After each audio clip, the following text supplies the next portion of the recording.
All right, hello everyone. Am I recording? Yes, I am. That's why I didn't start recording. Hello everyone and welcome. I'm Darkside Phil. Today is Thursday, June 12th, 2014. This is Hate Live, and ladies and gentlemen, this is a historic occasion, a momentous occasion. Ladies and gentlemen, this is the final Hate Live to be held in Connecticut, ever. This is the final Hate Live where you will ever see this couch. In fact, very shortly, you will never see this couch again. Okay? And I know that's, oh no, for a lot of people who've been there since the beginning, or maybe you watched my older videos and you're like, you gotta be kidding me. Yeah, that's it. This couch is not coming with me in a little over a week's time when I move out of Connecticut to the state of Washington. This couch is staying. And it's either going to go to my aunt. She said, well, actually, it is going to my aunt no matter what. My aunt's going to buy this couch. So, yeah, it's staying. And, you know, this couch has done a lot of nice things, nice cushioning, back support, relaxing. I basically, every single day that I have lived here, I've used this couch all day. And, you know, it's nice. It's very nice to say that it was a very durable couch, but, you know, things move on. The more things change, the more, you know, things have to advance for things to grow and become better. And it's time to move on. So, don't worry, it'll be staying in the family with my aunt. She is going to take it from me. So it will be still getting use. And that's going to be it for good old Brownie. The turd-colored couch. That's pretty funny. So yeah, this is the final episode of Hate Live in Connecticut. To clarify for you guys how this will work is that next week, my girlfriend is actually coming with her mom. They're driving a U-Haul here with all of her stuff, incidentally, on Thursday, so 1 week from today. So I will be doing a gameplay stream during the day, but once they're arriving, that's it. No more gameplay until I'm in Washington and I'm all set up and ready to go, which could take a couple of weeks. So what that means is no Hate Live next week. No Hate Live the week after, for sure. There's no way I'm going to have the equipment. There's a possibility that the week after that, okay, that if all my equipment has arrived in one piece and I've hooked it all up and it's working, we may do a Hate Live, the very first Hate Live from Washington State. Now, I don't want to promise anything for multiple reasons. I don't know if the internet, how good the internet will be. Supposedly it's supposed to be good. I got the business class internet. That's very expensive. But I don't know, right? I don't want to make promises until I'm out there and I can let you guys know how things are working out. Okay, and I also know that people are saying, well, when's the next episode of Ask the King? You didn't do one for June, and you guys are absolutely right. I did not do an Ask the King in June because this next week, the week after that, there's 2 weeks there. I'm not doing any kind of podcast or any kind of vlog because I'm not going to have my stuff, okay? So, I'll keep you guys in the know. The way to stay in the know on what's going on, very simple. Follow me on Twitter @TheyCallMeDSP. Even in the worst case scenario where I've got no power, no internet, equipment's busted, I could still keep you in the know using my phone. My phone, you know, is good. It gets reception most of the places that I've been, and it should be able to get you guys in the know if anything happens. @TheyCallMeDSP. Now is the time to follow me on there because there's going to be critical things and updates and stuff that you guys need to know that when I don't have all my equipment and stuff set up, okay?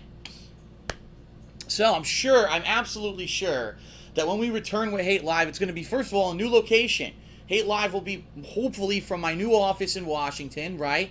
A totally new setup. You'll see it'll be a different seating arrangement. I don't know at that point if I'll have my nice little love seat or whatever it is that I want for my office, if it'll be there then or not. I have no idea. So I have no idea what it's going to look like, but Hate Live will continue once I get to Washington, okay? But what an episode that's going to be, right? Me recapping the whole epic story of the move and everything, and then getting stuff gradually there and furnishing the house and getting it set up. I'm going to have so much to talk about on the next edition of Hate Live. So I hope you'll be there for that one. That's going to be a momentous historic episode of Hate Live. Now, so, you might be saying to yourself, all right, well, what's going to happen on this episode of Hate Live? Well, this is not one to miss because this one is all about E3, ladies and gentlemen. E3 just ended, literally like an hour and a half ago. It ended. It is done for 2014. And this year, the emphasis of E3 was one thing: games. There were a lot of other things talked about, but this last year was all about hardware, the new consoles. This year was all about the games. And what I've done is I'm going to talk a little bit, not in too much en masse, but a little bit about E3. But what I want to do is highlight what I thought was the best of E3 and the worst of E3 this year, especially being that I did copious amounts of notes over the course. I'm not kidding you not. These are the real notes that I used this week to do my vlog updates on all of E3. If you haven't seen those, they're all live on DSP Gaming right now. And I think for a lot of companies, there were hits and there were misses. And definitely check out the full coverage, because I'm not going into detail about everything by any means in this podcast. There's just no way there'd be enough time to do that. I've already done that in the individual videos, so definitely check those out, okay? So we're going to do an E3 recap. I'm also going to let you know how this week my schedule was completely changed around because of E3 of all things. And we'll talk about that. We'll talk about the ending of some projects that have finally come to an end. We're going to talk about the big event that's happening this Saturday, another momentous occasion in my life. The last time I'm going to be hanging out in person with some of my friends who I've, and basically I'm moving away, and I'm not going to see them at all, or even have opportunity to see them. A lot of these guys I haven't seen regularly in a long-ass time. And we're going to have a huge CT throwdown of Street Fighter Marathon, and there may be other fighting games and other games involved, but primarily Street Fighter this coming Saturday. Okay? So we'll talk about that. I'll give you all the details. And basically I'll give you a preview of this whole next week, how that's going to work, okay, up until I move. Then we're going to take a break. And then we're going to come back from that break. It's going to be back in the day, a brief summary, like an abridged version of my life here in Connecticut. I want to go from start to finish. What was I like when I lived here in Connecticut? What jobs did I hold? Where did I go to school? What happened? What traversed? Because I've never lived outside of Connecticut. My whole life, I've always lived in Connecticut. And this is finally the chance of a lifetime to basically move on and start the next stage of my life. And I'm incredibly excited. I hope you guys understand that even though I'm tired, you probably see I got bags under my eyes because I've been running around doing so much work. I am stressed out because of the move, but I'm still excited for it. I cannot wait to get out there and see the place in person for the second time, to start setting up my life there. By the way, I am going to have my laptop. I am going to have XSplit installed on my laptop. I will have my webcam. So what I'm going to do when I'm out there is probably do some vlogging. We'll actually do some vlogging from the new place, probably once a day on a daily basis, to keep you guys in the know on what's going on, what's being updated. We're going to be vlogging with my camcorder all around the place. So even though I'm not here physically, and even though I'm in a place without all my equipment, I'll still be able to hopefully keep in contact with you. The only day really that I think I won't be able to do anything is that Monday of June 23rd, because that's the day I'm actually doing all the travel and getting out there, and then my internet's being installed the next day. So it looks like the next day I can actually upload a bunch of vlogs about the house, which would be the 24th of June, okay? So anyway, yeah, I'm going to do a brief summary of my life up until basically my move now, and then we're going to have another break, and then the final segment of the show is going to be live callers like we usually do, okay? All right, so without further ado, let's get started. Let's talk about this week and how a monkey wrench got thrown into my plans because of E3 and the stuff going on at E3, okay? Now, I knew that I was going to be covering E3, and so that half of each day, Monday and Tuesday, was going to be all about E3, the press conferences, Nintendo Direct, the games that were announced, etc., etc. But what I didn't expect, by any means, was that there were going to be two huge new games one was a brand new game just announced, and that there were going to be betas/alphas available for people to play right away. I never thought that, and I kind of said this back on Monday. I said, we live in a new era now. It used to be, you would hear about a game, right, and you would be 2 years ahead of time, and you'd follow the story of the game in gaming magazines and online, and then finally the game would cut out. Now it's like, what the hell? Like, game's announced, oh, beta's out already, you can play it. By the way, the game's out in 2 weeks. Like, what the fuck? Like, really? And yeah, that's just how fast the turnaround is now in the modern era with games. And it's pretty nuts that we've got games that overnight are being released. So, for example, the first monkey wrench that got thrown into my plans this week was on Monday. They had the Sony press conference Monday night, and they announced this new game called Entwined. This unique indie game that was all about colors and the story of a fish and a bird whose souls were being fused because they were in love. It's so out there, but it's very artistic. The next day, the game came out on PSN. I was like, whoa. Really? And originally I didn't plan on playing it, But the second half of the story is that also this new Battlefield game called Hardline was released. It's not released, but announced. It's going to be basically the gameplay of Battlefield 4 brought into a cops and robbers atmosphere with heists and money stealing and all kinds of stuff like that. And I actually got a code to play it on PC. Unfortunately, as we found out on Tuesday, my PC is very outdated at this point and will not run this game. It's not playable. The frame rate's too low. So instead of playing that, I ended up playing Entwined, and I played through the whole game in an hour and a half. It's an incredibly short game. It's a beautiful game. It's very artistic. It's nothing like I've ever played before. But with a $10 price tag currently, it's far too expensive for an hour and a half's worth of gameplay, and there's literally no replayability once you beat it. So I don't recommend buying it, but if you want to see what the game's all about, you can definitely check out my playthrough on DSP Gaming. So then, due to the fact that I basically was not able to play that Hardline beta on Tuesday, and my fans got word of it, one of my fans, out of the kindness of his own heart, his name's Clucky D, he donated his code. He had a code to play the beta on PS4, not on PC. He gave it to me, and then yesterday I was able to play it for about 2 hours. I played through the Hardline beta, and it was fun. It plays exactly like Battlefield 4, except that you're cops and robbers and you're blowing up cars and stuff. There's different vehicles in that regard. And so it's different, but it's definitely the core gameplay is the same. Should this be being sold as a $60 release, I think remains to be seen, because we've only seen one map, right? We need to see how many maps are going to come with it, how many modes are going to come with it, does it have a campaign, etc., before we can decide if this should be sold as $60. But it is being sold, by the way, as a $60 release. You can already pre-order it on PS4, which I think is kind of nuts.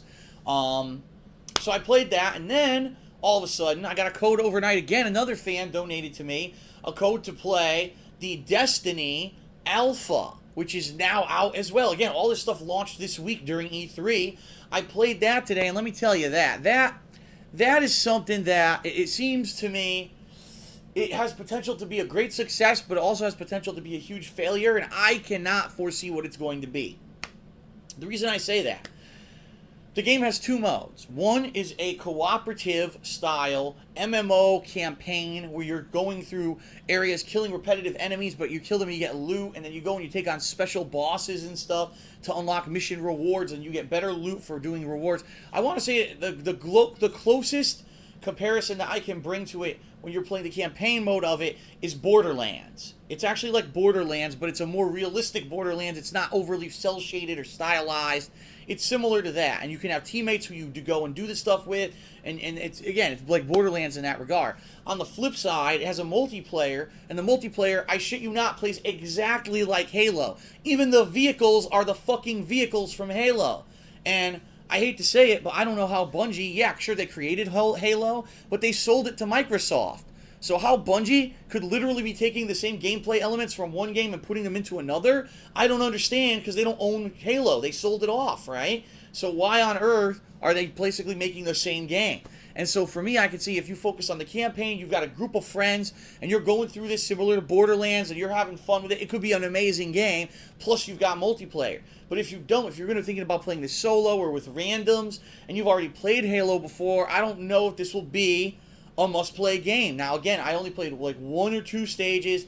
It was an alpha build. It may be way different in the final game, but it's very hard to tell what's going to happen with this game. It was funny because like when I was streaming this, my stream chat was incredibly divided. It was like 50% of the people watching were like, this is exactly like Halo, it's just another FPS, why do we need this? This isn't going to sell. On the other side, people were saying, wow, this actually looks quite good, it actually looks better than I was expecting, this is now selling it for me, I'm going to get this game on release, and a lot of people told me they were pre-ordering. So, I don't know how people are going to react when this game actually hits retail store shelves. So, interesting, but I don't know. And I'll be checking it out, because as you know, for my job, it's just, I'm going to cover it, and regardless if it's good or not, and if it has a lot of variety, or if it ends up being just like Halo, we're going to find out firsthand once it comes out.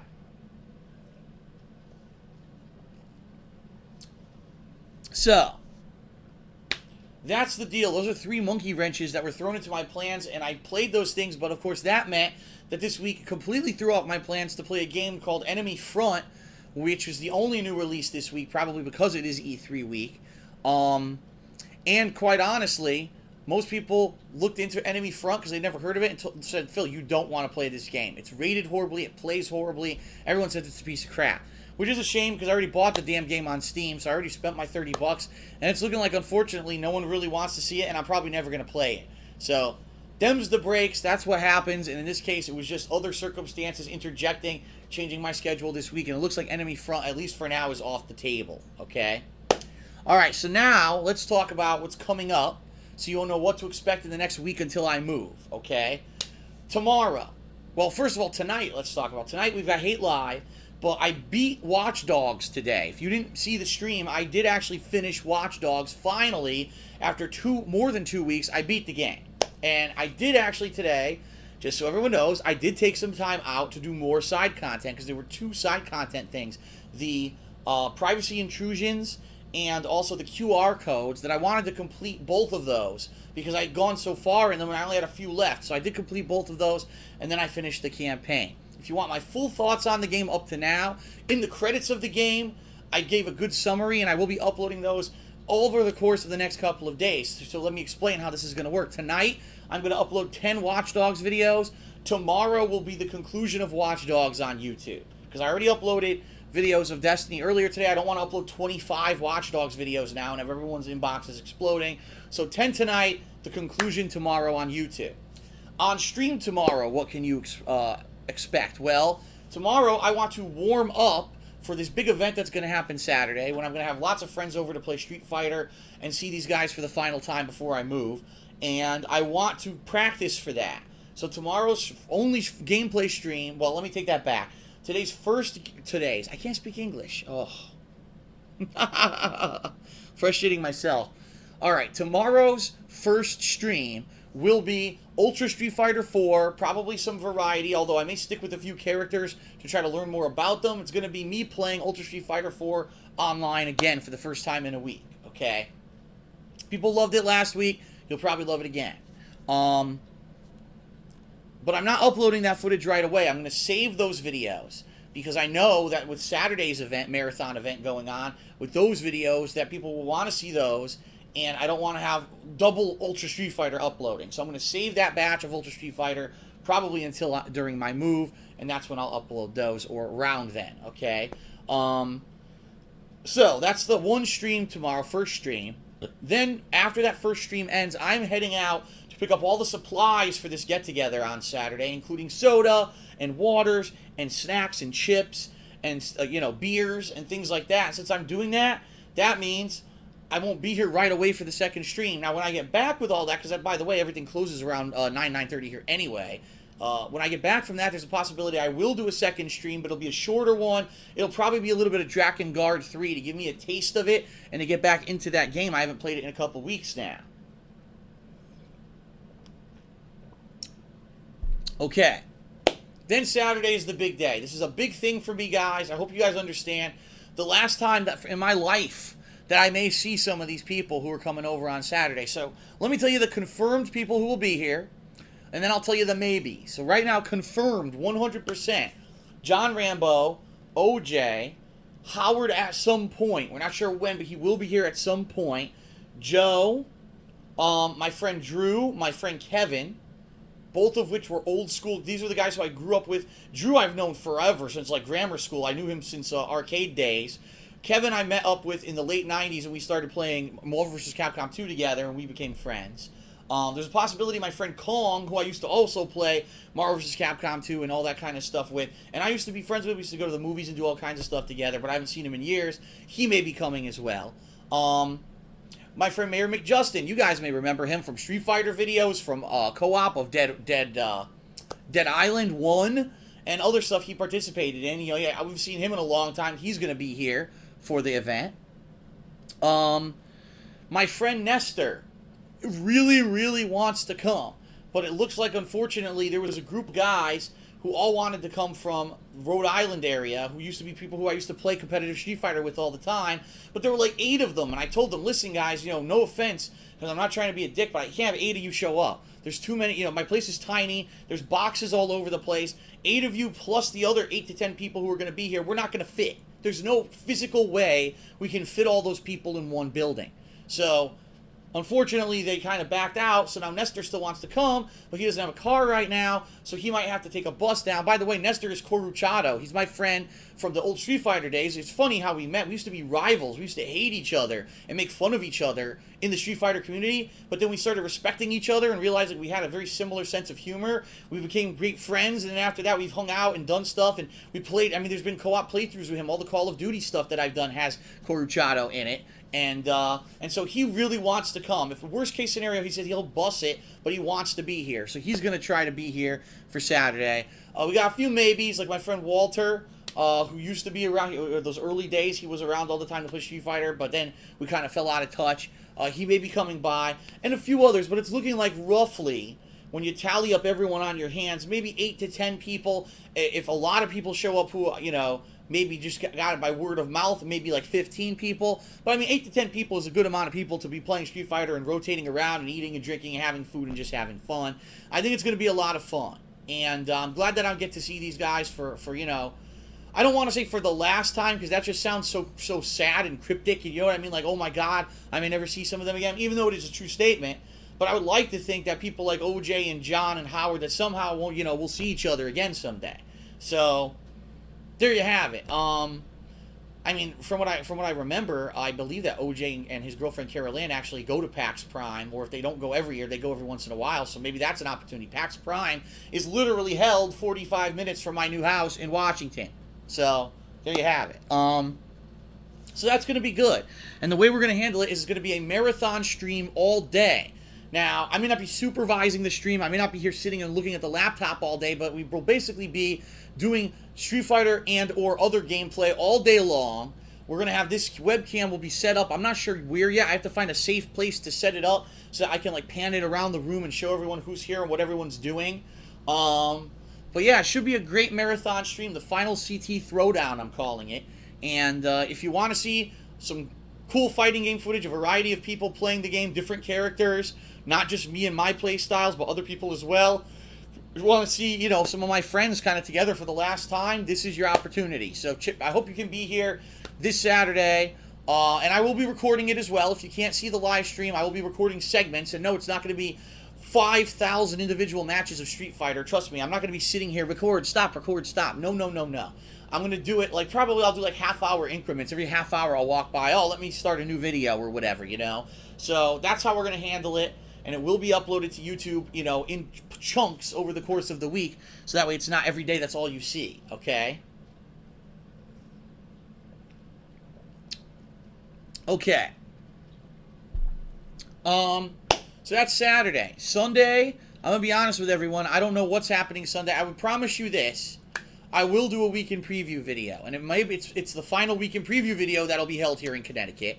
And that's probably more than likely going to be late, like second stream. But earlier in the day, there probably won't be any gameplay at all because my parents are going to be coming over early. And we're going to go through this place and basically determine what am I keeping and moving to Washington and what is trash and what do they want. Because that's the other thing. I know I have some DVDs and stuff here they may want, right? A lot of this crap I'm just throwing out. In fact, I went through my closet the other day.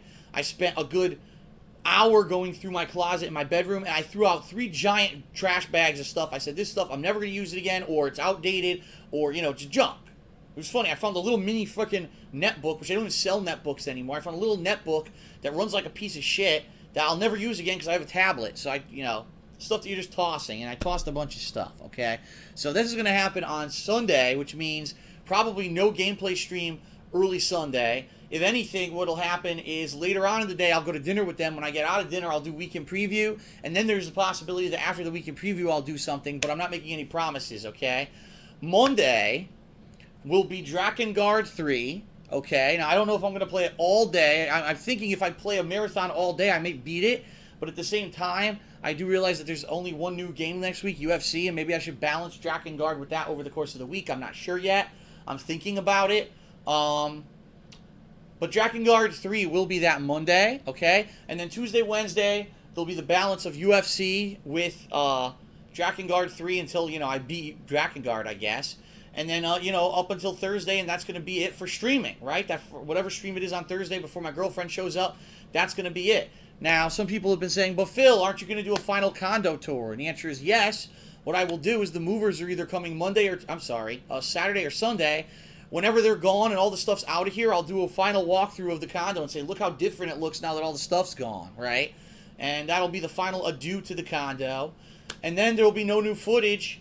I may do some vlogs and stuff over that weekend, but there will be no new footage until I'm in Washington on the 24th of June when I get my internet set up. Then I will upload vlogs of the new place, and that's where we're going to see us start to build the new place piece by piece, putting food, toiletries, towels, stuff like that into the place, starting to furnish the place.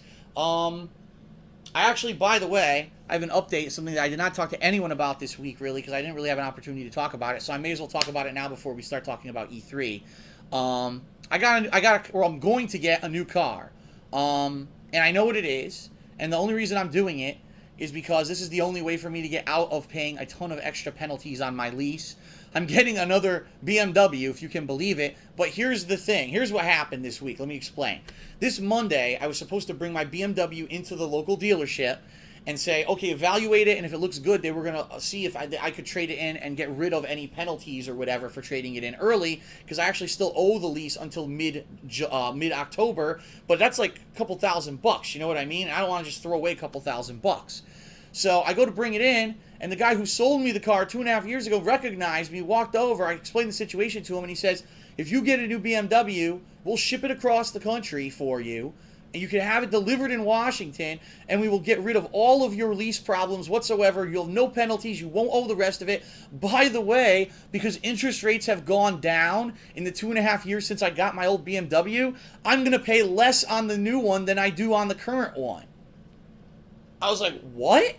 I'm going to pay less. He's like, yes. And he actually did the math. I'm actually going to get, it's like a savings of like $60 to $100 a month on the new car. Don't ask me how it works, but yeah, I'm getting basically a 2013 BMW. It's going to show up in Washington at some point when I'm out there, and it's going to be the newer model, and I'm going to pay less for it, and he's getting rid of all my lease issues. Why wouldn't I do that, right? I mean, duh. So I was actually going to get rid of the BMW. I had 100% planned on saying goodbye to it. I'm not, you know what I mean? And moving on and getting a lower end car. And this just kind of fell into my lap out of nowhere. So I am keeping a newer car. I didn't plan on it. It's completely, did I think that I'd be able to get a new one for less money? No, that's insane.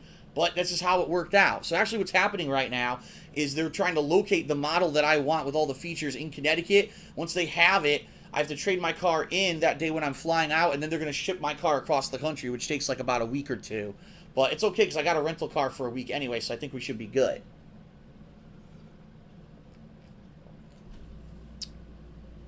It's just crazy. I didn't plan on getting it. It just fell into my lap. But anyway, I wanted to talk about that. All right. Enough about that. Let's talk about E3. Let's talk Turkey. So E3 this year, as I said, 99% of the time we were talking about games.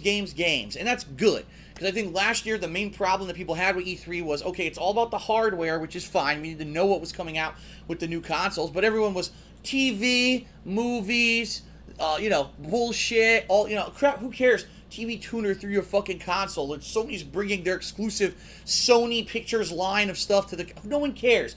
We're buying game consoles to play games. And a lot of people gave me shit and said, but Phil, it's Electronic Entertainment Expo, so it's okay to talk about those things. Fuck off. No. E3 is about video games. I don't fucking care that it says entertainment in the name. It's bullshit. It's a smokescreen. That's why people want to go to E3, to see the new games. Period. Enough with the bullshit. People are so full of it. So, this year, luckily, it seems that's what all of these game companies were finally catering to. Okay? Games. The question really was, okay, were the games that were presented at this E3 ones that were going to make you want to buy this next-gen console, in the case of the PlayStation 4, Xbox One? Were there enough console exclusives to sell those consoles? Or in the case of the Wii U, which is already a 2-year-old system, was there anything there to make you want to buy the 2-year-old system? Because so many few people have bought the system at this point. So I had a ton of notes, and again, I'm not going to go into super duper specifics in regards to, every single press conference, but what I'm going to tell you is what I thought the worst of E3 was, and then the best of E3 this year, okay? The worst of E3, three things in particular stuck out like a sore fucking thumb, just were awful things, don't belong there, and they're just terrible, terrible things that you don't want to even see this shit, okay? Number one, at the Ubisoft press conference, Just Dance, okay? We know what Just Dance is. Just Dance doesn't really bring anything new to the table with all the new iterations besides new music. It's an easy game to fucking make. It's an easy game for them to make money on. But the bottom line is, Just Dance is a game for non-hardcore gamers. Just Dance is the replacement game for people who played all those stupid gimmicky games on the Wii. Because Just Dance was one of the best sellers on the Wii, right? So we know Just Dance is going to have a new installment. Do you have to spend 15 minutes of your fucking press conference telling us about the dumbest new features ever? Like dancing with your fucking smartphone, that as soon as you drop it during the first dance, you now have to go pay $400 to get a new one? No, we don't need to know about that because it's fucking stupid. Do you need 400 crazy dancers coming out and dancing on the stage and fucking all kinds of shit? No, you don't need any of that. You don't need any of that bullshit. That's exactly what it is. It's fluff and it's bullshit. The people who watch E3 are the hardcore gamer fan base. You don't get the casual people who, used to have a Wii and now they have the fucking Xbox or whatever with the Kinect who are going to play Just Dance. They didn't watch E3. That's not the people. They literally marketed to the wrong audience, and it was a complete waste of time and money, and whoever fucking decided to have that at the convention is a complete fucking idiot. What a waste of time to market Just Dance at E3. That's not your core audience, idiots. All right. So that's number one, okay? And someone says, Phil, you're so silly. It's investors. Yes, because they were all investors sitting in the audience, not gaming media, journalism, people from all the gaming, no, whatever. You know what you're talking about. Sure, buddy. All right. Number two. Another thing from the Ubisoft press conference. Yes, ladies and gentlemen, Shape Up. Again, this is another game. This is a niche audience. People who are looking to game and work out at the same time. Don't get me wrong, I actually liked the concept because what this does, unlike the other games where you're working out, it doesn't treat itself like a training simulator where it's a fucking, your personal trainer, hey, do 5 reps or anything like that. It disguises the physical work that you're doing, whether you're running in place, you're doing push-ups, as a game. But again, that's not the time to market that shit, and you're marketing it to the wrong audience. Not one person in that fucking place who was there for E3, nor anyone who watched the stream is going to be buying Shape Up. That's not the core audience of the people who you need to market it to, okay? And then, number 3, and this by far was the most disheartening thing for me to see at E3, when unfortunately, God, I just can't believe, when Iwata reaches into his shirt and he pulls out a fucking Mario figurine that's a blatant fucking ripoff of Skylanders and Disney Infinity being a ripoff of Skylanders, and saying, oh, new collectible figurines that we'll be selling during the holiday, and you could scan them into your Wiimote, and, scan it into this little box that you never knew what the fuck this box was for. Well, now you'll be able to scan these figures in, just like Skylanders, and your characters will appear with special abilities in Nintendo first-party titles. And it's just pathetic. And the reason that I say that is because Nintendo has always been known as the innovator. Nintendo was the company that did stuff first, did risky stuff, and a lot of the times it didn't pay off, and the stuff would fizzle out. I mean, how many attachments and accessories and things have we seen for their consoles that are never used again? But sometimes it completely creates a whole new industry or a new thing. And to see Nintendo so desperate for cash at this point, after so many years of a massive loss with the Wii U, that they're now resorting to selling little fucking action Mario figures and shit like that to try to make money because they know it's going to work. Immediately, collectors, these people with these collectible minds, and there's nothing wrong with that, but I got to get them all. I got to get every single one, and then you know what's going to happen. Then they're going to not only do it for Smash Brothers, which is how they introduced these figurines, they're going to do it for Pokemon, they're going to do it for every fucking franchise under the sun, and it's going to be people who play Wii U to play games and people who play you to fuck around with little Skylanders figures, And it pisses me off to see they literally sold out. They literally sold out because on their own intuition and ingenuity, they can't make it anymore in the modern gaming market. And they said, we give up, we throw in the towel, You know, forget it. We can't do it anymore. So we're just going to copy someone else's idea that we know is a guaranteed moneymaker, and it will be. It will. Nintendo will make millions and millions and millions of dollars on these stupid little figures that add nothing to the game at all, and it's ridiculous. But it will. It's a tried and true thing that people have found a way to make money based off of physical figurines and video game tie-ins, and it'll work. And I was really disheartened by that. I really was. Okay. Now, what did I like about E3? Well, I did like the fact that all three, big three, Microsoft, Sony, and Nintendo, realized this year it's about the games. And that all three, I have to say, kind of came out and really had heavy hitters that they were presenting that really said, okay, you know, this makes me feel good about owning the console. You know, with Microsoft, you had Evolve that looked really good. Upcoming games like Sunset Overdrive, Fable Legends. Of course, I say the biggest thing from their press conference was the Master Chief Collection, where it's a collection of Halo 1 through 4, redoing Part 2 in full HD like they did with Halo Anniversary, and remastering the multiplayer for those games so that you can play all of them online on Xbox One. I mean, that's a really nice collection to have, I'm not going to lie. Sony literally destroying it this year. Bringing all the exclusive, an Infamous DLC, First Light standalone DLC, Little Big Planet 3 coming up. Crap, all my notes are out of order, so that's not going to help. Oh, here we go. What was oh, of course, Uncharted 4 was a humongous announcement that no one, you know, we were hoping to hear that we were going to get it, but we weren't 100% that we were going to get it. And a few others, you know. And then a Nintendo big year too, you know, giving all this information about Smash for the first time, and really driving it home. And by the way, can we stop fooling ourselves? The reason that Nintendo delayed Smash Brothers for Wii U isn't because the game needs any more development time. It's because they realized if they released it the same day as the 3DS version, that literally almost no one would buy the 3DS version.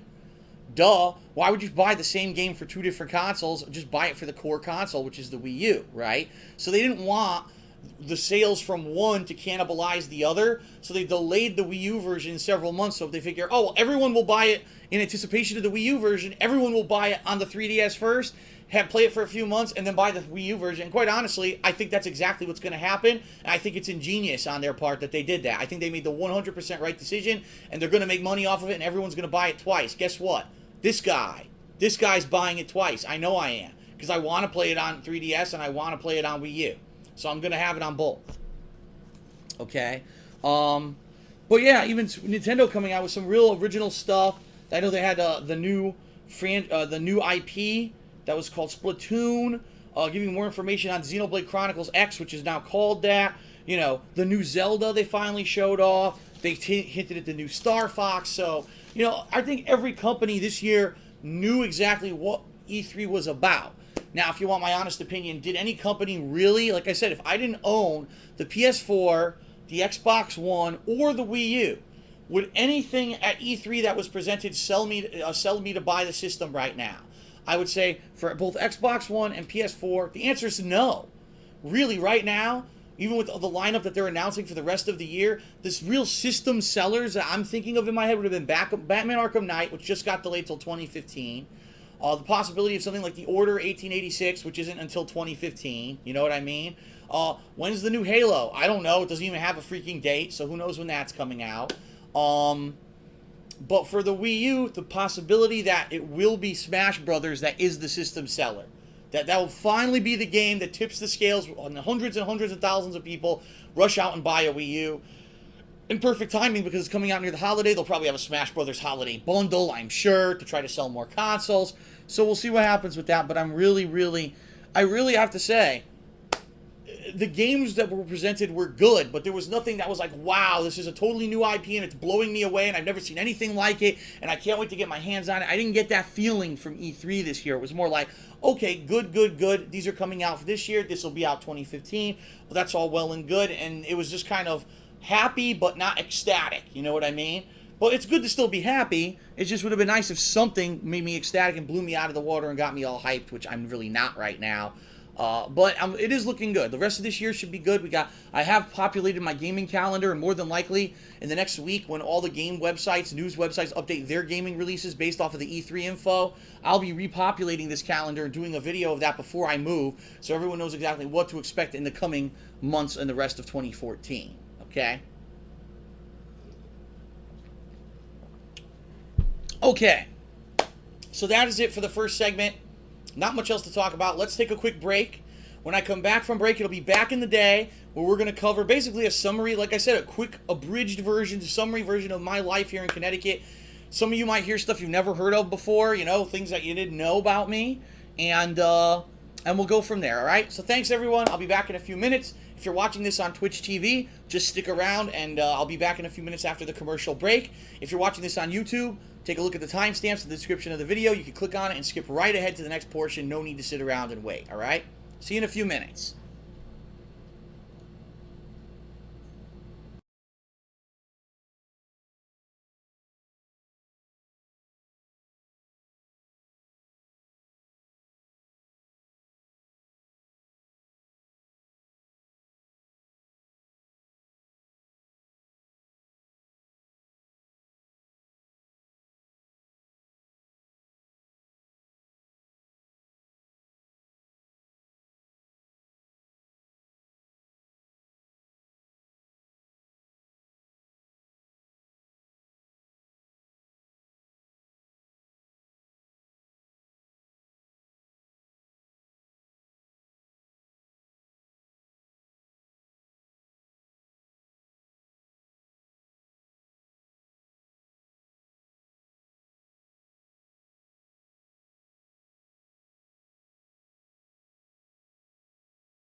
Target acquired. Destroy. Destroy. Destroy. All right, everyone, welcome back to, I can't even remember the name of the show, Hate Live. That's pretty bad. Welcome back to Joe's Adventures. What? I don't know. So yeah, segment 2, back in the day. What I'm going to do is give you guys an abridged, and I mean really abridged version of my life here in Connecticut. The things that I've done for work, for school, for enjoyment, and kind of just run through a history of my life from start to finish, because now I really do feel that this move to Washington is the beginning of the next major chapter in my life. So I was born in April of 1982, and I was born in the middle of a blizzard. I kid you not. It was the first week of April, and there was an effing blizzard to the point where my dad couldn't even get to the hospital in time to see my birth in person. He got there a little bit late because there was so much snow. There was no physical way he could get there to be there in time. I guess my mom had been at the hospital for several days, and so my dad wasn't there the whole time. He'd been working and then going back, etc., etc. But yeah, born in a snowstorm, so you knew that was going to be something special, right?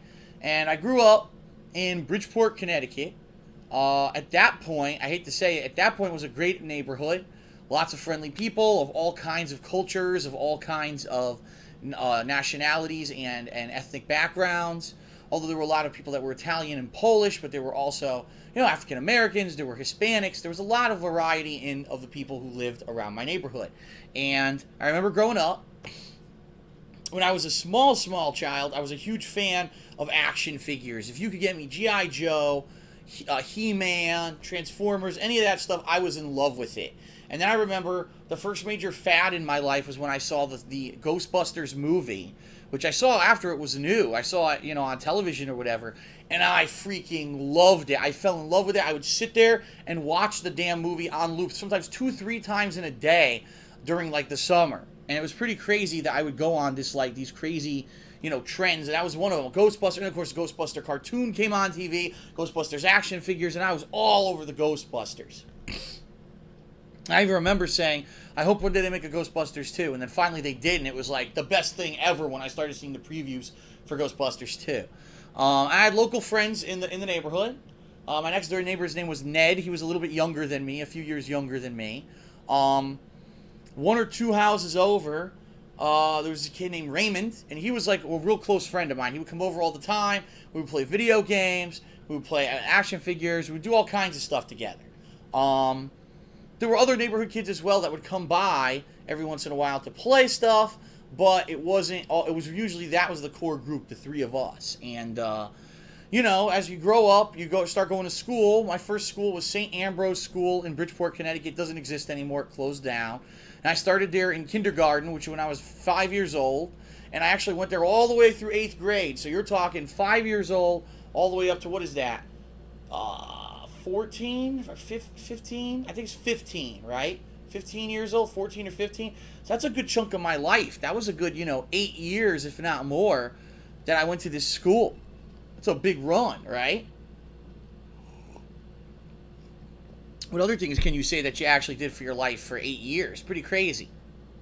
And so, yeah, I went to St. Ambrose School. It's a Catholic school, which was weird. I mean, my parents were trying to raise me Catholic, but I only knew the basics about, Jesus or whoever. It was really when I started going to this school and they started teaching you the religious portions, and you start getting into the dogmas and the doctrines and the Old Testament and the New Testament and the old God and the new God that's nice and forgiving, and the Son of God and the Holy Trinity and the sacraments. Oh God, the sacraments.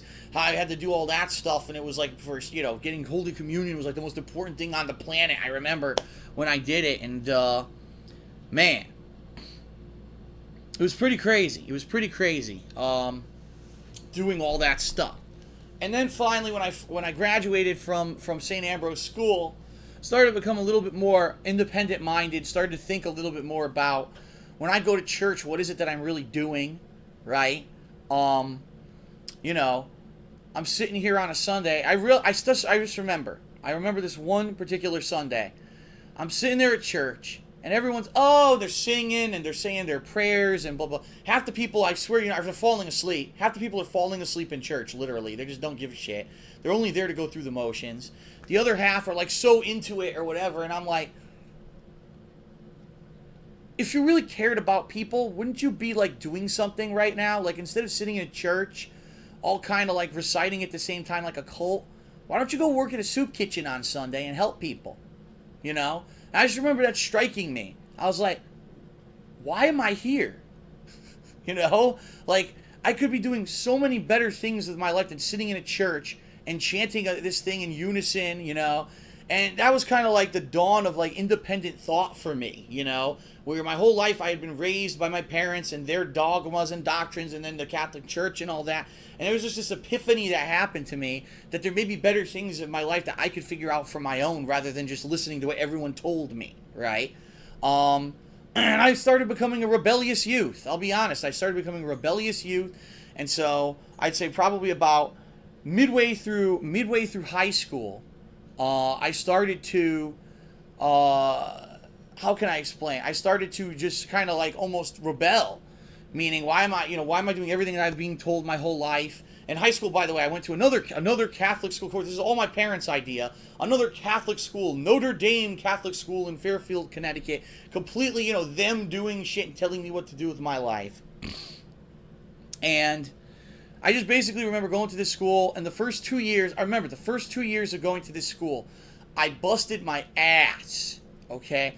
I bent over backwards. I worked my ass to the bone to have straight A's. Because my parents had convinced me, if you do that, you're gonna go to a great college, you're gonna get scholarships, you're gonna go places, and you could be an important rich person one day. 2 years of getting straight A's, okay? I said, why am I doing all this fucking work? I really get the feeling that this is not gonna pay off. I should be enjoying my high school years, not literally working every fucking moment. So I did that. Junior year, my whole mentality changed. And even though I continued to still get good grades, maybe it wasn't straight A's, right? Yeah, it's okay to let your kid have a B every once in a while. I mean, stickler fucking parents. And I started hanging out with my friends more. I started doing more things that were, things that youthful teenagers do versus just study all fucking day. And, I still remember, and it was funny because it all became true, of course, when I finally graduated from high school in the year 2000. I was the valedictorian. A lot of people won't believe me. I was the valedictorian of my high school. Regardless of the fact that I wasn't like a super nerdy type or anything, I had ended up being the highest ranked in my school.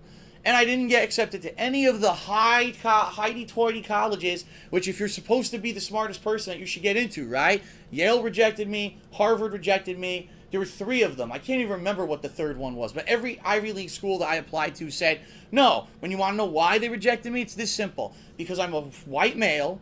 Because I don't belong to any of the families that are what they call legacies. Rich families that have already sent their kids to those schools. Okay? I didn't have any kind of insanely special quality for me to get in, right? I didn't know anyone. I wasn't in the in crowd of people who, we got to get him in. And I wasn't a minority to hit their minority quotas, and I wasn't a sports star to hit their sports quotas. I was just a smart, normal kid. And that's not what Ivy League looks for. Ivy League does not want the smartest kids. They want to keep this conformist group of fucking people, right? These high echelon people, the Bushes, the people who go, just look at the people who go there and realize their family is gone there forever. Because they're trying to keep this 1% in power. And they know that if you go to those schools, regardless if you're smart or dumb as fucking dirt, you could be the president of the United States. Just look at George W. Bush, the dumbest motherfucker I've ever met in my life, is a fucking idiot. And he was the president of the United States simply because he's in that family and he went to an Ivy League school. It's a joke. Okay? So after years of me busting my ass, when I hit college, I said, fuck this shit. I'm so not busting my ass anymore. It's not worth it. And I realized it's all about who you know and if you're privileged or if you're not. And I knew no one and I wasn't privileged. So I went through college, just going through the motions to get through it. Originally I was going to do computer programming. That didn't work out. I went to Fairfield University, by the way, which I quickly found out was not the kind of people that I am. What I mean by that is almost 95% of the people who went to Fairfield University were rich. They all had tons of money. Their parents would pay for their cars, pay for everything, pay their whole fucking way. I was not. I was only there because I had a scholarship. It was the only way I could afford to go there. I still had to take out student loans because it wasn't a full scholarship. They didn't offer full scholarships. And not to say that it was a bad school for business. It was actually quite a good school. But really at that point, after finding out that their computer science department was terrible because the teacher was awful, and me changing majors and going into business, I was like, I will get as good grades as I can. And I don't care about getting straight A's anymore. This is a waste of my time. Primarily what I did while I went to college is I worked on the side. And so now let's start talking about my work life. All throughout high school and then into college, I had a job that I had at a local mall. And I like to joke about it. I used to say I pumped salad. I'm sorry, I pumped salad. What the fuck? I tossed salad and pumped yogurt for a living, you know, because I know how to laugh about myself. I worked at a health food store and there's frozen yogurt and custom-made salads. That's what we did there.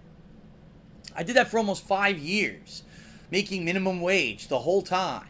And I used that to pay my way through different events. So my hobby was video games and Street Fighter. I used that to pay to go to tournaments, to pay to fly across the country, to B5, to pay to go to ECC and other events. So that was really the way that I financed my whole hobbies, was through working. And also I used that to pay my student loans off.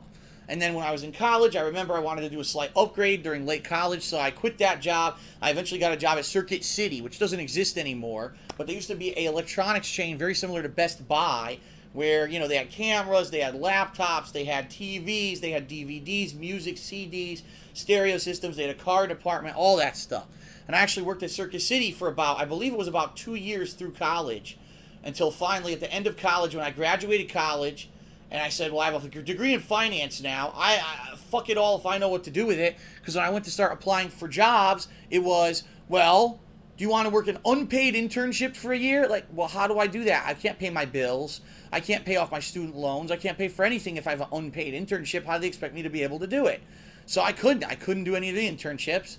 And the banks and the investment firms don't want to just hire someone with no experience. So I had no way to get any experience because I couldn't afford to have an unpaid internship. And no one would hire you otherwise. So I was out of luck. I had a degree that I could do nothing with.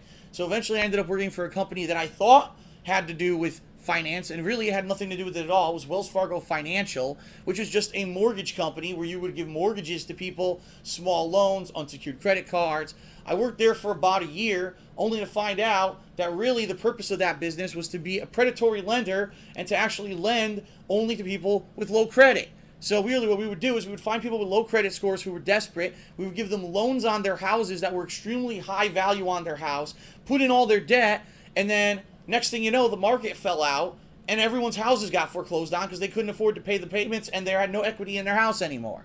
That's literally what the business was.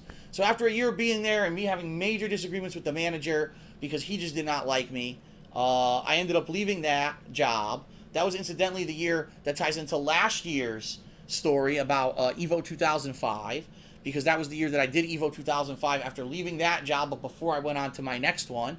My next job was working as a business associate or business team specialist at Best Buy. And what my job was supposed to be was that I would learn about networking and I would learn about PCs, which I already knew about. As I told you guys, I used to build PCs, I used to do networking, I used to do all that stuff. But I was supposed to have the resources. If someone came in and said, I'm setting up my own small business and I need computers in there and I need point of sale systems and all that, I was supposed to be able to sell them all that stuff. It never came to fruition because about 6 months into the program, they dumped all the resources. The company said they didn't want to do it anymore. And they realized they had hired these people. They were paying us a lot of money. And we really didn't have anything to fucking do. They literally had us covering the floor being normal sales associates because they canceled the program after 6 months. Our boss, who was our manager, got fired. The district guy who was supposed to be in charge of the program almost never even came by the store anymore. And eventually he was transitioned out. And then after a year working at Best Buy, they wanted to get rid of everyone in the business team because we were getting paid too much money. And they eventually framed me. Yes, they framed me, saying that I abused the store discount policy by saving $1.20 on buying 3 PlayStation 2s, which I used in a video game tournament, and they fired me for it, which I appealed, and I won the appeal. I got a massive amount of unemployment money out of them, and made them look like a bunch of jackasses.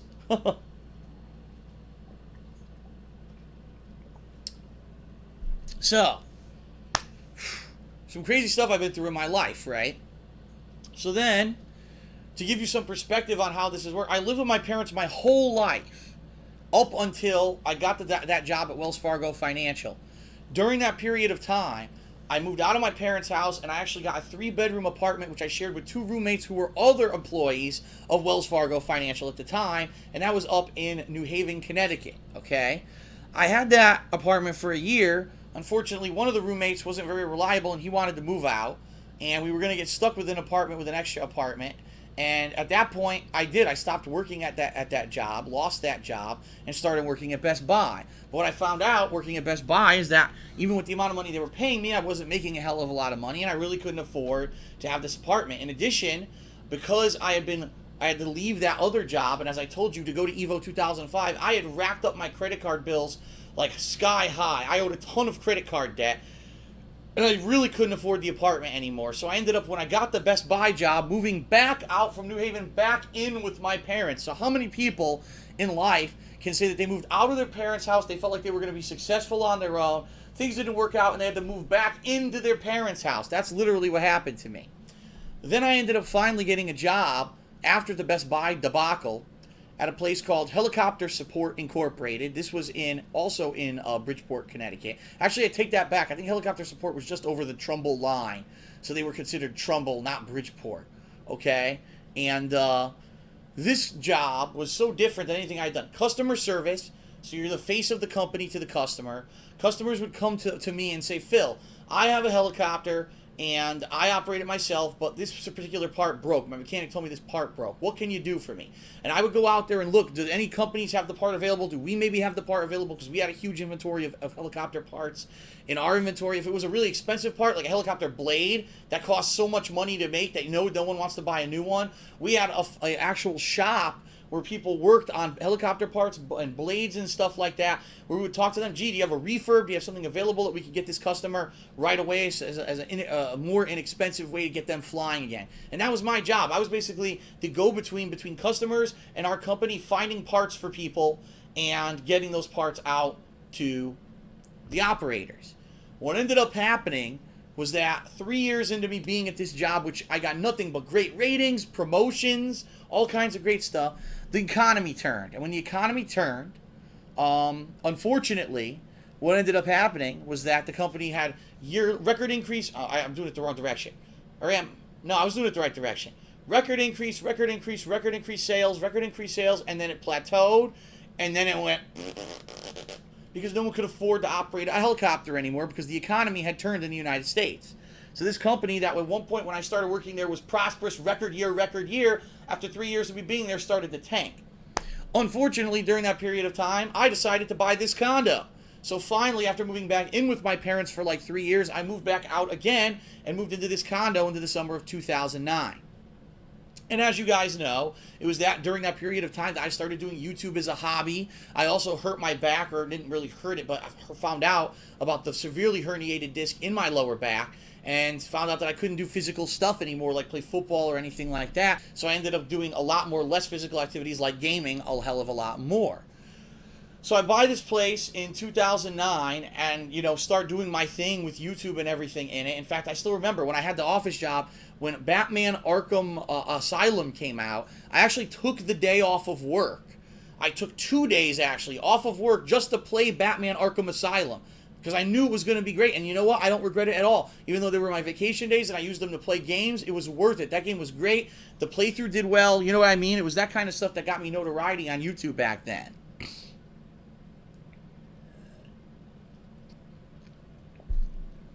So, my hobby is booming. Everything at work is going well. People are saying I'm getting all these great evaluations, everything saying you're doing great, above and beyond. In fact, at this point, they started grooming me at this job around 2009 to be a lead in continuous improvement. And what that means is that they had this program where they were teaching people to become not these employees of customer support anymore, but to be advanced in the business. What you would do, you would look at a process. So let's say the repair process to repair a part, at the company. And you would say, what's step 1, step 2, step 3, all the way till the end of the process of where maybe the part comes into the building to when it leaves the building and goes to the customer. You would map out the process. You would time each step. You would find out at what points do we have problems in our process, right? When do we have problems, and we mark them off. And it was your job to eliminate those problems or cut them down or revamp the process to save time and money. And I became trained to do this. I actually have a certification on the wall in my bedroom, ACE, Achieving Competitive Excellence, where I became considered an associate. It's the first major level of achievement in training for it. I ran events. I was in charge of completely redesigning the repairs process in our building from start to finish, and I did it. I mapped it out. I did this whole thing. No one else did stuff like this. I was the only person who was doing stuff like this because they trusted me to do it. So I revamped the whole process. We revamped the whole computer system and all this, right? So all this was happening between 2009 2010 as I was paired with doing my YouTube hobby here at home. And then all of a sudden in the middle of 2010, basically here's what happened. Like I said, all of a sudden they started pissing money away. They were making no money anymore, this company, because the economy turned. They decided they were going to do a reorganization of the company. Let me tell you something. If you work for a company that's doing a reorganization, you're up shit's creek. Because what that means is that they are failing and they need to reorganize and screw people over and kick people out and do stuff real nasty to keep the company afloat. And what happened in this case, they did a reorg where they took me out of this department where I was doing all this great work and they put me in a completely different department. And the management there didn't know who I was, didn't know about my skill set, didn't care about ACE at all. They literally didn't care for the fact that I had done all this above and beyond work, had gotten recommendations and achievement awards and everything. The management there didn't give a fuck about me, and after 3 months they laid me off. And it was like, wow, what a fail. What a fail by that company. And by the way, that company is now going out of business. They are in the process of going out of business. They're laid off probably about 50 to 75% of their workforce. And it's looking like they're going to go completely out of business. Or what they'll do, they won't go out of business, but they'll just have the entire workforce outsourced to some third world country where everyone gets paid $1 an hour. And that's where that will exist from now on. It's pathetic. It's absolutely pathetic what a failure that company turned out to be. But I digress. So what ended up happening, I get laid off in 2010, and me, living here for only a year, and really having nothing to fall back on, because like I said, I was blindsided at the time. It was like I had all these great recommendations and all this stuff, and then all of a sudden they just laid me off. It was like, what do I do now? The industry had tanked. Remember, the industry had tanked when the economy turned. There was no available positions anywhere in Connecticut or anywhere in this area, for that matter, to do similar work. I could have started from the bottom, but how do I pay for my condo, right, when I'm getting a minimum wage job? Even working 2-3 minimum wage jobs, there's no way I would have been able to afford this place anymore. And I said, I have to do something. I'm in dire straits, and at that point, in late 2010, I said, I'm just going to try to make a run for it. Let's make YouTube my full-time thing, and let's see if we can make it work. And even then, it hasn't been easy. There's been lots of ups and downs. I would say, that was a low, and then all of a sudden, the surge of popularity and support I got from YouTube was a high. Being signed by Machinima was a high. And then all of a sudden, I had a decline in 2012 where people were like, I was getting too stagnant. I needed to adjust. I wasn't, using the newest equipment or anything anymore. And there was a low. And then, of course, at the end of that year, when I took a big pay cut, boom, that was a low. And then I'd say last year it was kind of going up again, reinvigoration. I went to direct capture and live streaming, and that was a great thing for me. And now, of course, again, they're going on down again, because now you've got the bullshit of everyone on the internet thinks that I'm Satan or something, because it's a bunch of little immature kids who hate me and want to make hate montages about me. And even though there may be the 1% of the people who are actually doing that who have a snippet of truth, the fact that that's their whole goal, and they don't see the fact that they're hurting me by doing that negative shit, right? That they're not teaching me a lesson that's not improving my product. No, they're actually hurting me as a person by doing that negative shit. But they don't understand that because they're not mature adults, right? They don't have the ability to look in other people's shoes, right? Walk in other people's shoes and see from another perspective. And that's why they do negative, nasty shit like that, thinking that, oh, it's funny and it's good. It's not. And if you live your life like that, you're never going to get anywhere. You're just going to be a negative person your whole fucking life, and you're never going to enjoy anything, okay? But anyway, I digress. That's where I am now. And you know what? Now, here I am in my life. I'm about to leave Connecticut, and I'm going to go to the West Coast, and it's probably, hopefully, going to be a massive positive thing. We'll go back up on the roller coaster ride of life, right? This is how my life's been. Ups and downs, and it never seems to just level out. You get high highs and low lows. And the one thing, though, that I have to say, the one thing that I have to say about life, and I hope that a lot of you who are watching this, whether it's on Twitch or YouTube, you take this to heart, because I found this to be a tenet that's been true. No matter what happens, okay, if you maintain the course, if you stay positive, and if you don't panic, I know that's a Doug Adams line from his freaking books, Hitchhiker's Guide to the Galaxy. It's one of the best pieces of advice anyone's ever given me in my life. Because if you don't panic, things find a way of working themselves out in the end. Okay? They just do. There are times in my life when I lost my job, or I got laid off, got fired, in massive debt, can barely even pay my bills. If you just stay the course, things will find a way of working themselves out. At least in my life, that's the experience I've had. And I hope that people don't. I think it's really people, unfortunately, lose faith. They lose faith that things are not going to get better. They lose faith that if they just hang in there, that, you know what I mean, that things eventually will. And you know what? I am right in there understanding with those people, because there have been some times in my life that I was in the fucking dumps for months on end. I didn't know when the next positive thing in my life was possibly ever going to come, if it ever would, if things would ever get better. And I was living paycheck to paycheck. I was barely able to live where I was living. And, things were uncertain, and I hated my job, and I hated my life, and I hated everything. But, and I even had crazy, everyone has them in the back of their head, crazy thoughts about, things that, you shouldn't even be speaking of. Let's put it that way. They should not even be spoken of, because everyone knows you have your little demons, right? But that's your own thing. And if you can just get through that, and you can stay the course and realize that if you can be strong, a strong individual, that you can get through it, and you can get past the nasty shit, and there will be a light eventually coming at the end of the tunnel. It might not be the last light, because then you might go down on your next roller coaster ride, right? Because that's how it's been for me, up and down. But you have to hang in there. You know what I mean? I'm really trying to give you some really good heartfelt advice from my personal experiences, because I've seen people that they get to that point where they're low and they can't get out of it, and they're just so stuck, and then they give up. And that's the worst thing you could ever do in your life, is to just throw in the towel and say, I give up. I'm never going to try to have this life be improved for myself. It's never going to get better. You'll lose yourself. You will lose yourself as a person. And you can't do that.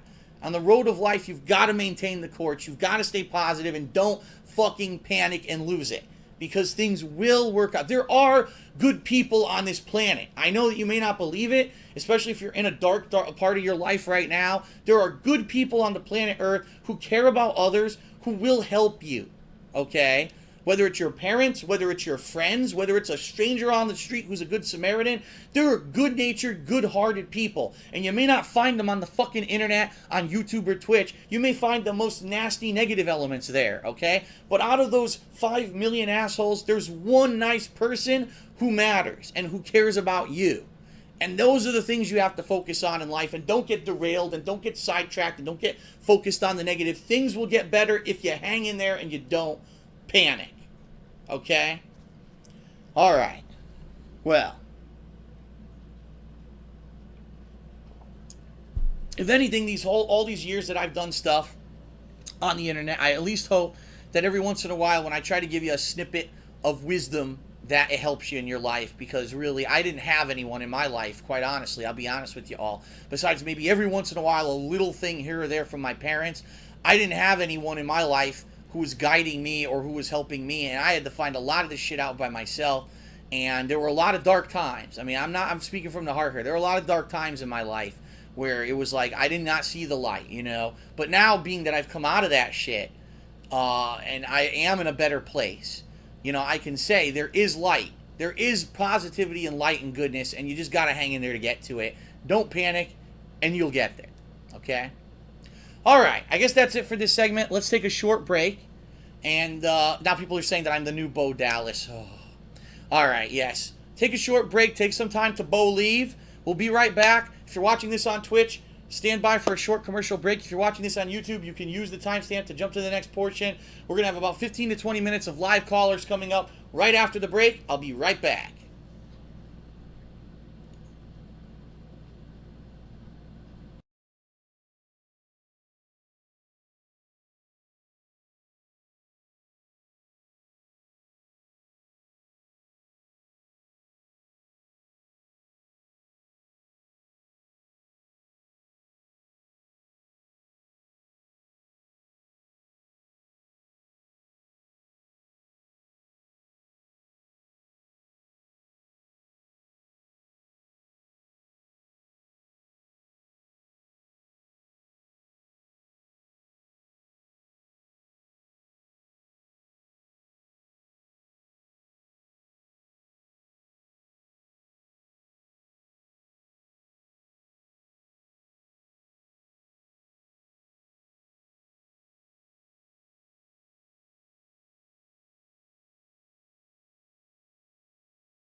wasn't unmuted. Oops. All right, everyone. Welcome to segment 3. I'm wearing my glasses so I can actually see the people who call in. Let me actually open up my Skype. I will now be accepting Skype calls. Darkside Phil on Skype. Actually, I need my headphones for this, don't I? Duh. Okay. And, oh, I'm not. Here we go. That's the proper screen. There we go. Get my Skype set up here. Alright, my Skype is open. And we go for the very first call that popped up here. Let's see who this is. Let's see if it works. Oh, hey. Hello. Oh. Hey, what's going on? Who am I speaking with tonight? You're speaking to Pop Frizzy. You can just call me Willie. Cool. What's going on, Willie? What are you calling in for? Got anything in particular you want to talk about tonight? Well, you see, this is my first time tuning into the show. I'm enjoying it so far. Been watching your content for a while, and I just wanted to see, like, I know in the past on these sort of things you have talked about, you know, the influx of hate that you've sort of accumulated over the years, and I was just wondering, like, I know, you know, a lot of it's really childish stuff, like the how not to plays and stuff, and people just sitting there going through your videos and just wasting their time and whatnot, but I was wondering if you had seen a particular video that really brings out some controversial stuff about you. It's by a user called Epic Houndoom. I think I have it up here. It's called DSP Tries It, and it's got a bunch of stuff in the title. It's got like unfair business practices, even stuff as far as Satan worshiping. I think a lot of it's baloney, but I was wondering if like you had any opinions or if you had seen the video yourself. Well, it's all true, obviously. I am a strong Satan worshiper. Everyone knows. I burn a goat, you know, every day. No, see, here's the thing. There's different ways that you can approach that kind of stuff. And I know for a fact that sometimes it gets to me, right? And, you know, you'll hear me. I'll go off the cuff. I'll get angry. I'll yell at someone. You'll be like, gee, it's not like Phil. Why would he get, you know, act like that or be upset? And obviously that's a moment of weakness. But the bottom line is if I cared about every video that was made about me, if I watched everyone, I would never have time, number one, to make my own content. And I'd probably drive myself insane. No, I don't watch these videos. Here's the problem is there may be some very intelligent people out there who are raising some very important points, who are maybe even trying to give me constructive criticism. The problem is that it's become such a stupid fad for little kids to basically try to get their jollies at someone on the internet that I don't get to see that. You know what I mean? Like, maybe there's a snippet of great constructive criticism in some of these videos. I'll never see it because there's just too much bullshit. And I don't have time to sit here and sift through the bullshit to get to the person who might have a good point. So, no, this particular one you're mentioning, no, I've never seen it, and I don't know anything about it, no. In this particular one, I will give you a summary of something that I thought was sort of constructive criticism. I'll kind of paraphrasing, but he basically says, I feel like Phil has stopped giving a hoot about his followers and his viewers, and he's just, all he's trying now is trying to get the bread. So, like, do you think, like, through the years you've sort of been blinded by the bread, the cheddar, the money, or do you think that really hasn't changed you as a person? Let me put it this way. Has it changed me as a person? No. Has it changed me in the method that I make my content? Absolutely. I mean, when I went from just sitting here on a couch and playing a game for maybe 2 hours a night after a really rough day or a grueling day or even just a boring day of work, it was kind of like, wow, it's the release. It's me. Even if I was playing a real shitty game and I was raging at it, it was a release for me to be able to do that. When you turn that into, okay, this is now what you're doing all day, every day for a living, yes, things are going to change. And I had to change my methods, the way that I did it. You know, I used to use a camera and just casually record. Now I have to do direct capture. I have a freaking schedule for live streams. It's such a different animal now than when I started. But I really feel that a lot of the things that I've had to do to change and evolve were necessary. Let's face it, if I was still using my camera to record my TV, do you think that I'd have any of my audience left anymore at this point? Probably not. So I understand that there's people that say, oh, you know, he's done all these things different. He does it for the money, blah, blah, blah. Listen, if this was all about the money, there's so many fucking things I could have done over the years to make a dime. Like, there's so many practices that other YouTubers use. Oh, custom thumbnails with a cartoony face. Duh. Oh, that gets clicks. It really does. I know it does. It gets clicks and it gets views. There's all these little practices that I could have done over the years. It's not about that. For me, it's about enjoying what I'm doing on a daily basis. Hopefully entertaining people in the process. And then, yeah, if I'm able to make a living doing it at the end of the day, that's great. That's the added bonus of what I'm doing. But I was doing this for years before I ever made a penny doing it. So it's fine for someone like him to say something like that in a video, but without any kind of, like, where's the justification? Are there, like, if he can give me a recommendation of some way to improve, that would be different. But I don't see where's the justification for what he's saying, I guess would be my question. Right. Well, yeah, I mean, that's pretty much the way I see it, too. Yeah, I just wanted to sort of bring that to light, just because I thought that might be something that a lot of other people were sort of confused about, might have had, like, in the back of their mind as just a long-time viewer. Yeah, I've kind of thought about it, too.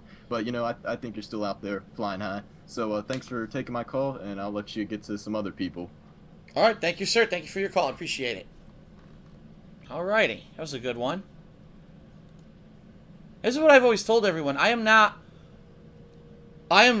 me, I am not above criticism. I am certainly not above constructive criticism. The problem is that there's so much bullshit.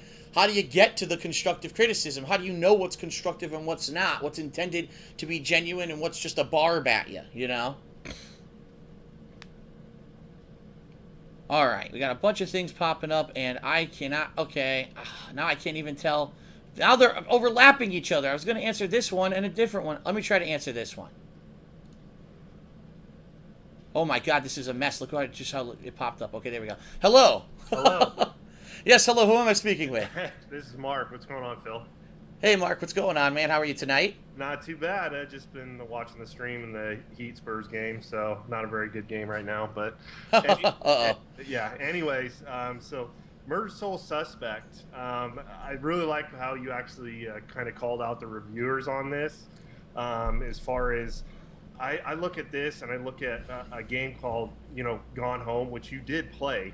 And I'm trying to draw some parallels here because, I mean, one second, I unplugged my headphones.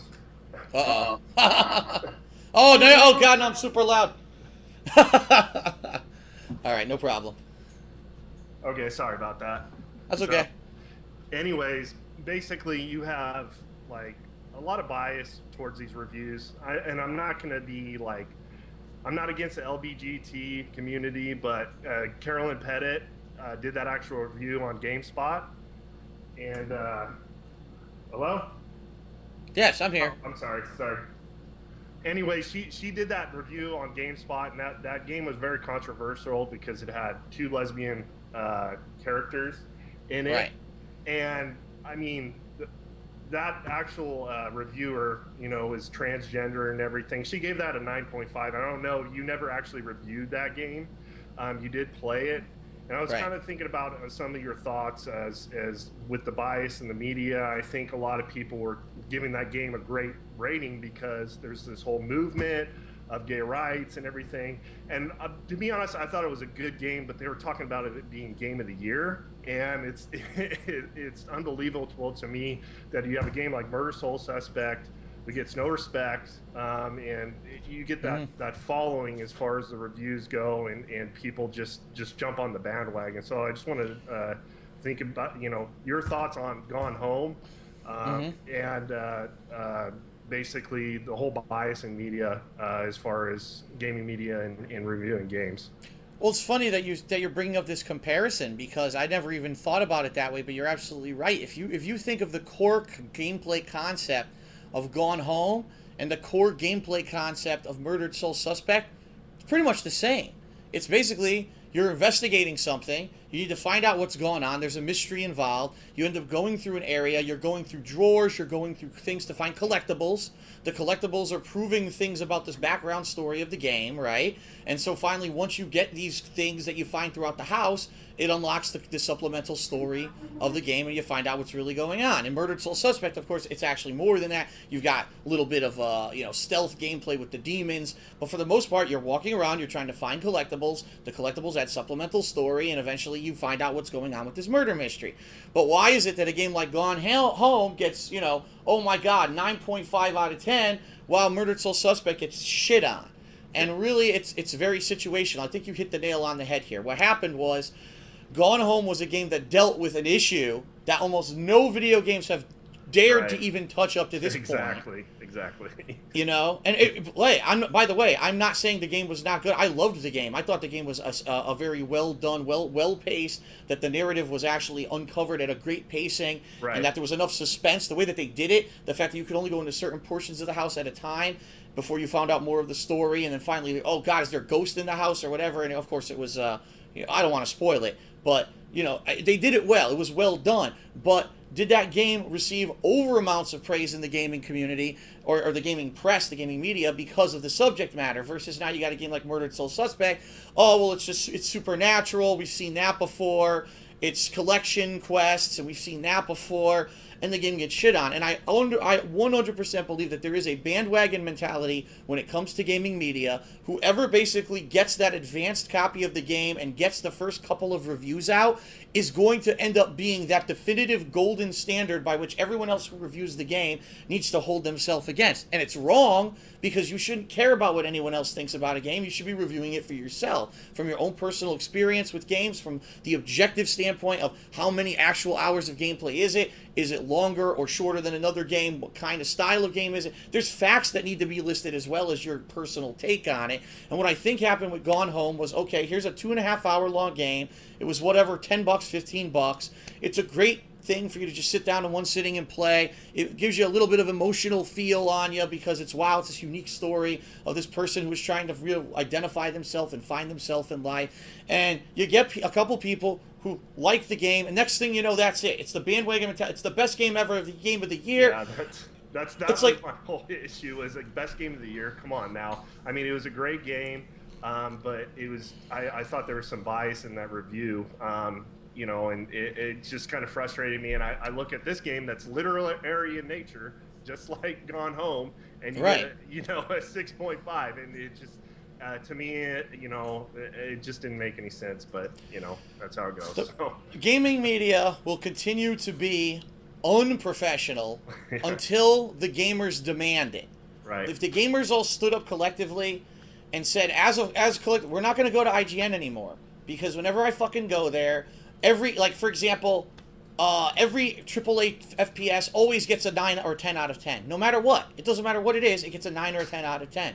But then you get these other games where they seem to get panned, and when you read the review, it's because the person who reviewed the game is a nitpicky asshole or just doesn't like that style of game. IGN gave Murdered Soul Suspect a 5.5 out of 10. If you read the review, and then you actually play the game, you realize immediately that the reviewer had a stick up their ass about narrative in games, that they like gameplay. They're the kind of person, I guarantee you that person probably loves Dark Souls, probably loves, those challenging games with tons of gameplay, and they don't care about the story. That same reviewer gave Beyond Two Souls a 6.5 last year, and said the same. By the way, if you read the review side by side, it's basically the same fucking review.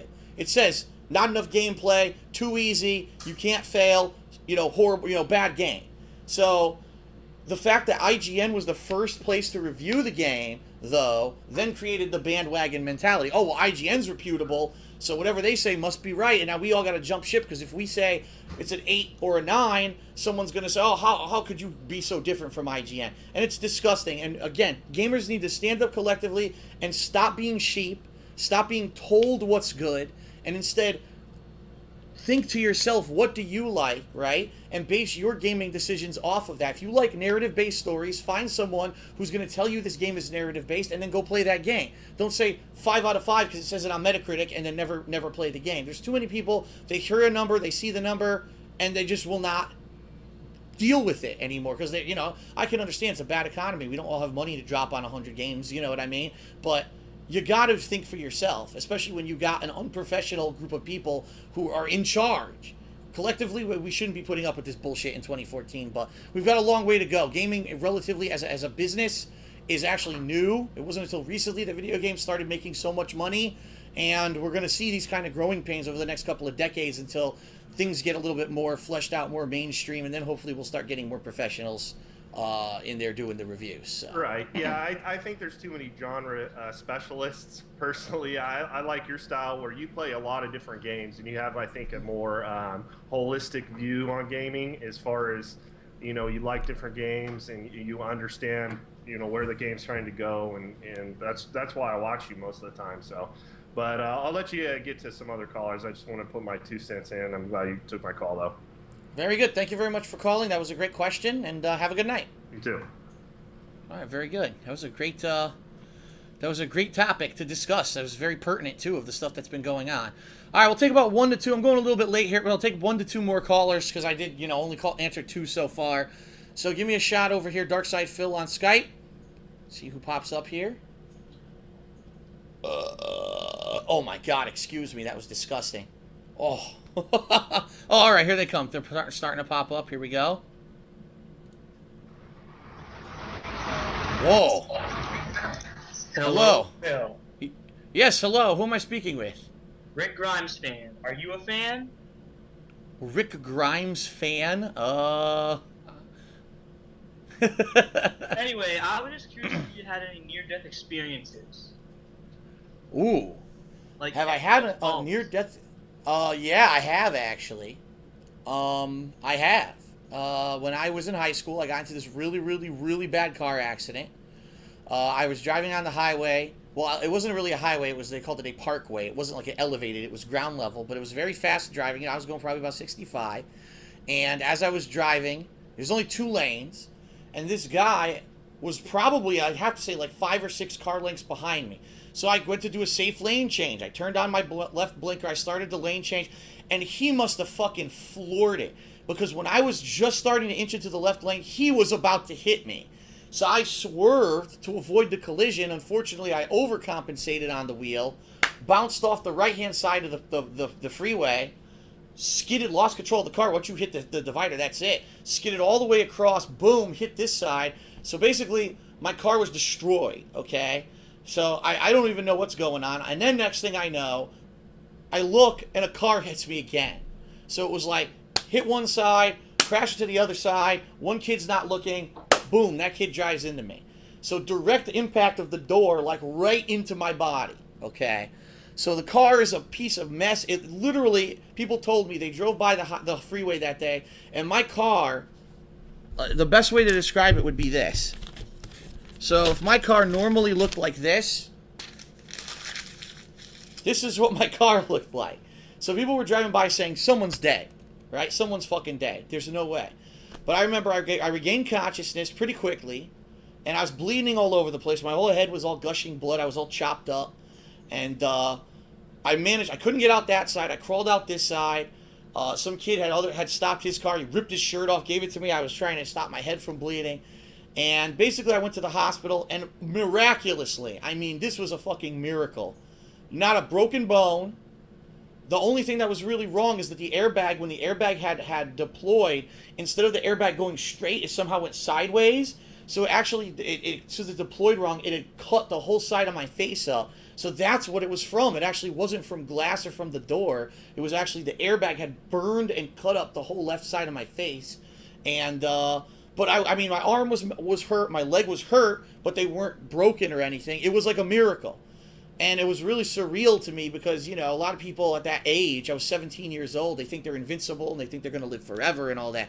And for me, it was just like an eye-opening experience of, holy shit, I came this close because the door had actually impacted to the point where like another inch and I probably would have lost a limb. So it was that serious of a situation. And that was really the only real life-threatening, near-death experience that I had. I've had some other dangerous stuff happen to me, but it wasn't anywhere near up to that serious of a situation. Wow, an experience like that must really change you. All right. I mean, the way it changed me is like I said. I mean, I'll be honest. Up to that point, whenever I was driving or whatever, I was very casual about it. And after that, you kind of realize this is anything. Even if you're driving 25 miles per hour down a side street, someone could come out of nowhere. And that could be it for you. So you got to be incredibly careful. You got to cherish every moment you have. It really did. It made me think about life a little bit differently at that point. Yeah. Well, I'm glad you're still with us, Phil. It was nice talking to you. Thank you, sir. Have a good night. Yep. Bye. All right, we have time for one more caller. 3 calls.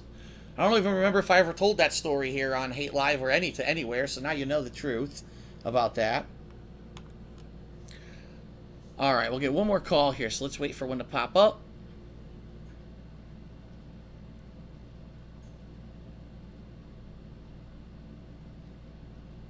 All right, here we go. Let's try this one.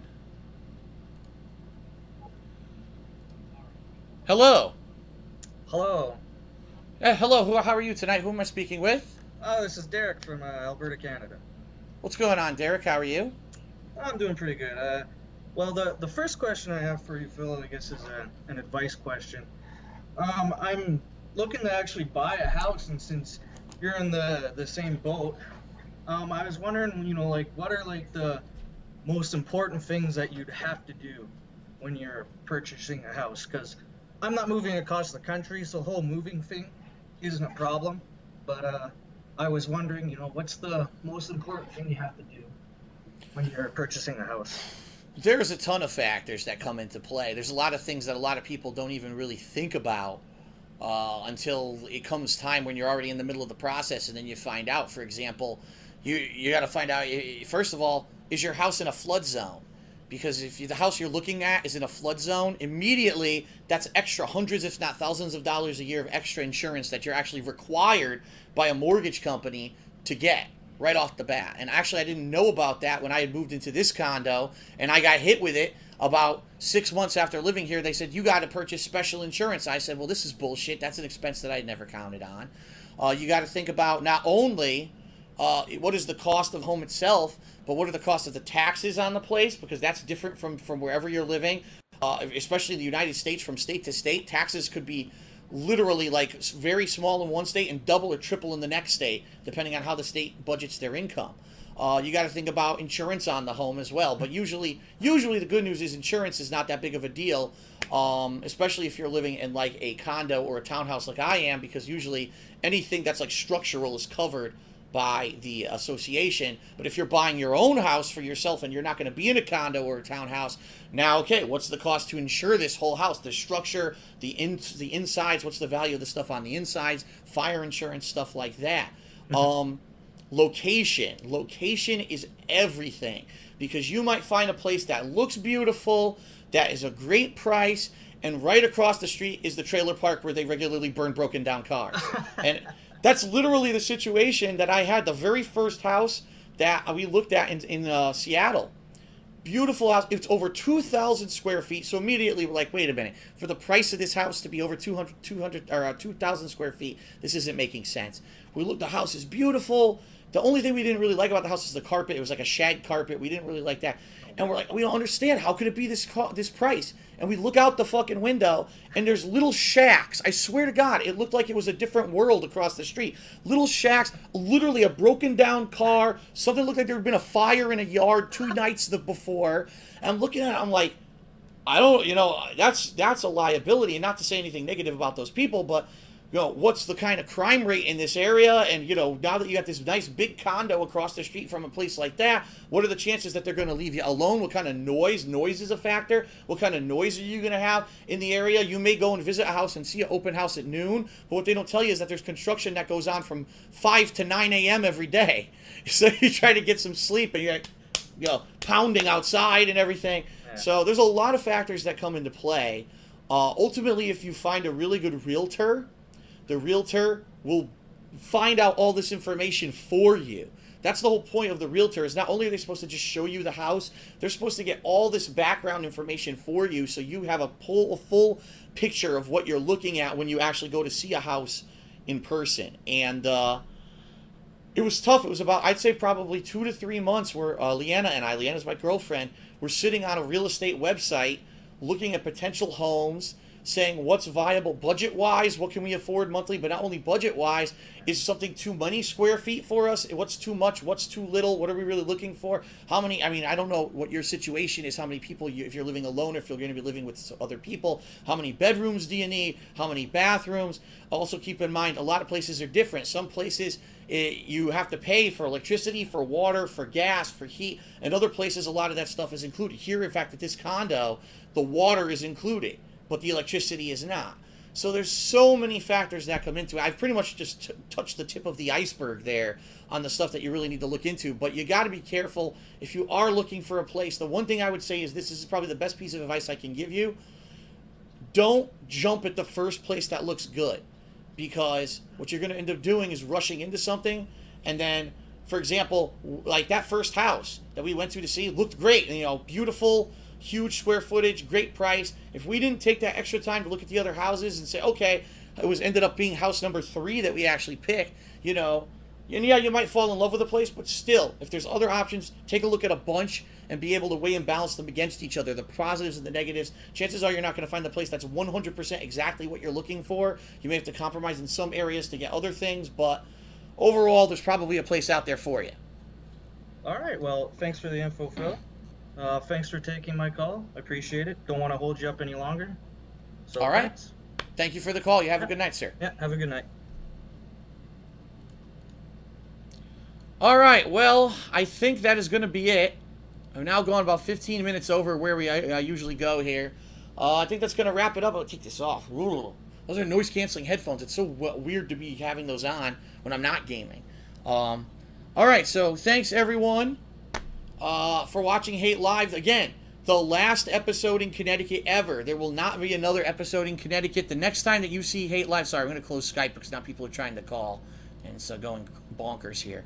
The next time that you see me on Hate Live will be a totally new filming location in a totally new part of the country. Fingers crossed that my internet will work and we'll be able to live stream it. If not, worst case scenario, I'll still record it and it'll go on YouTube. But I'm really hoping that the internet is as fast as they're telling me it is, especially for the price that I'm going to be paying for this business class internet. It had better be freaking fast. Okay. So thank you, everyone, for watching. I hope that you have a good night. I hope that next time I see you on Hate Live that I'm, that we're all set up and everything's good to go. I hope that some of the things that I've shared with you tonight help you. That's the whole goal here, is that I try to share my experiences to help you guys out, and hopefully in some way it has. You know what I mean? And I don't know when the next Hate Live will be. It's definitely not next week and probably not in 2 weeks, but I'll definitely let you know. Again, the one way that you can, no matter what happens during this whole move, if things fall apart and I get no internet, at They Call Me DSP on Twitter. Let me say that again. At They Call Me DSP. I kind of lisps my way through the first one. That's how you're going to find out, because I always will have that to be able to be connected to you guys no matter what happens. So, thanks, everyone, whether you're watching on Twitch or YouTube, for watching Hate Live. I'll see you whenever the next episode is, and hopefully I'll see you for gameplay this week. Peace out. Have a good night. See you later.